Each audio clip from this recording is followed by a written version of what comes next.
India has a deadly secret. It isn't hard to find. Walk down any street, as I did, throughout India, and you notice something startling. In every direction you see men and very few women. There is even a place known as the Village of No Women. It has one of the lowest sex ratios on Earth. Now look closely at the faces of these girls. They are the lucky ones. They're alive.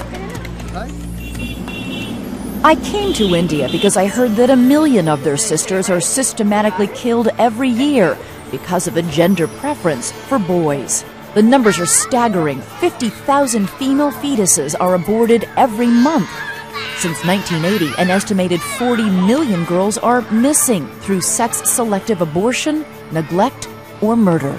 It's the obliteration of a whole class, race of human beings. It's half the population of India.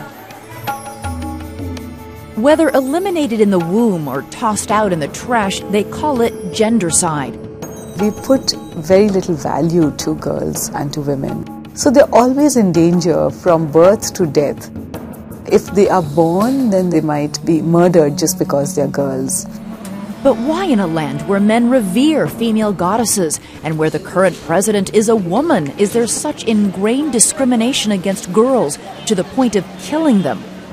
The main reason is money.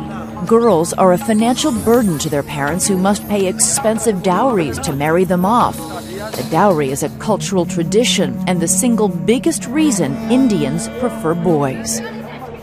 When a boy is born, how is that greeted? Oh, it's with great joy because he's going to bring in the mullah. You see, he's going to be the person who gets married to a girl who's bringing in the money. But in this series of photos, a very different scene. A woman gives birth, a doctor brings the child out to her waiting family-in-law, who immediately check the baby's gender.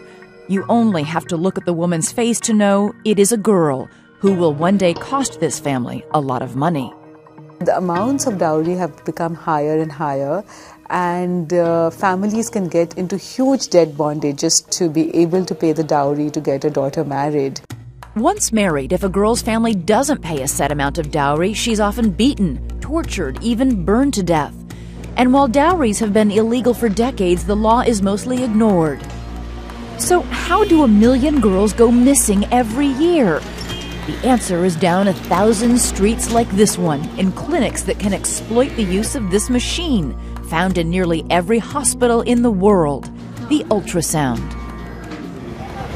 Finding out the gender of your baby before he or she is born is a booming business everywhere in India. In this small town, just on this stretch of the street, there are 10 ultrasound clinics. 10 places where a woman can find out whether she's having a baby boy or a baby girl, and it's illegal. In India, it is a crime to use an ultrasound to determine the sex of your child. It is also illegal to perform an abortion based on gender. Every ultrasound clinic is required to post the law. It is rarely enforced. People walk in the open in broad daylight. Doctors are performing the sonograms in broad daylight. So it's not even like underground, it's overground, accepted, but not talked about. Many assume Indian gendercide is a crime of the poor and ignorant. It is not. With their higher dowries and easy access to ultrasound machines, it is the rich and educated who, at an alarming rate, use sex selection abortions to weed out potential daughters. Census figures show the problem is getting worse among the wealthiest families. In some areas of India, there are only 300 girls for every 1,000 boys. It is just that the more educated and sophisticated we become, the more educated and sophisticated our ways of getting the girl eliminated becomes. Dr. Meetu Khurana is a 34-year-old pediatrician and mother of 5-year-old twin girls. Isn't anybody thinking ahead that if you have all these boys being born, eventually when all those boys grow up to be men, they're not going to have... The issue is everybody agrees there have to be females, but nobody wants it in their own house. Even her husband, also a doctor and part of the privileged class, even he and his family demanded that she give him a son. My husband, he hates me. He wants to remarry because he wants to have sons, which I have not given him. So according to him, I was a useless wife. He wanted to throw me out. It was in the 6th week of pregnancy when I came to know that I'm carrying twins.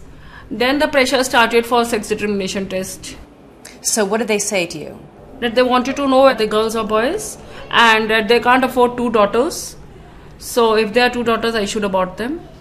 When she refused to have an illegal sex determination test, she says her husband's family fed her a cake with eggs, knowing she was allergic. She was rushed to the hospital where she says her husband and mother-in-law persuaded doctors to do an illegal ultrasound to find out the sex of the babies. To their dread, the twins are girls. From that day onwards, the pressure started to get an abortion done or to get one of them killed. To ensure she miscarried, Dr. Khurana says her husband and his family tortured her and deprived her of food until she fled to her parents, where she then gave birth. Did anybody ever try and hurt the babies in any way? When she was 4 months old, my mother-in-law threw her down the staircase. The net effect of this growing gender gap is alarming. When we went to this village in Haryana, you could see the men desperate to find women to marry. They are killing the girl child in the womb. This old man sitting next to me never married. He tries to warn younger men that even though boys are traditionally preferred, it creates a shortage of women. How will we get married? It is a problem. Some women are trafficked in, sold and forced to marry village men, like this woman who bore her husband 8 sons. When we asked the rest of the young men if they had trouble finding a bride, all raised their hands.